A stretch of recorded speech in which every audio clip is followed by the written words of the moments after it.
Hey there summoners, in this video we'll be discussing few builds and different roles for champions that we believe that are absolutely broken in the preseason. I'm Whitebeard and I'll be taking you on a tour to explore the preseason. So after the release of patch 11.24, we've tested out some builds and champions to see what is currently dominant in the laning phases. Coming at number 1 on our list, First Strike Jayce.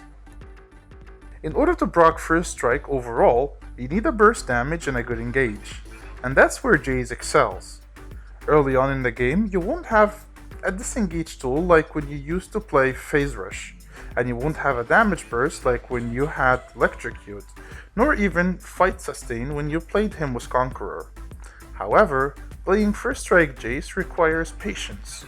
After you get the hang of the early game and complete your Eclipse, gold will start piling up. Every QE is almost a cannon worth of gold. And every engage you will be getting a fair amount of gold, allowing you to access your items faster. Pay attention that you're in your hammer form, you're considered melee, and you receive extra gold. And now coming at number 2, Lethal Tempo Gwen. Gwen has been a crazy champion since her release.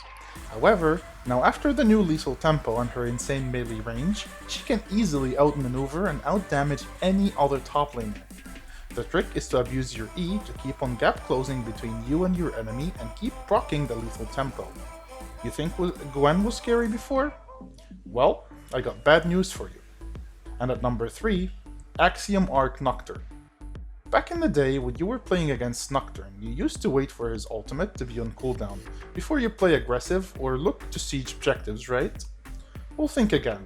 With the new item, Axiom Arc, Nocturne will be getting 20% cooldown reduction on his ultimate, every time he participates in a shutdown, allowing him to reduce the cooldown to 60% if he participated in a fight that results in, for example, 3 kills.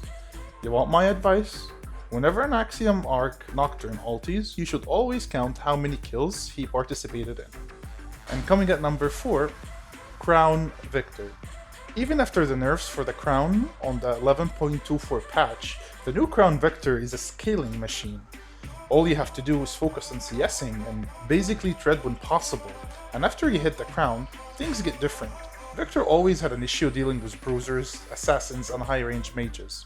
Well, now thanks to Crown, it's no longer a problem. You can always take the enemy engage head-on and outlast their fights with the insane damage you'll be dealing.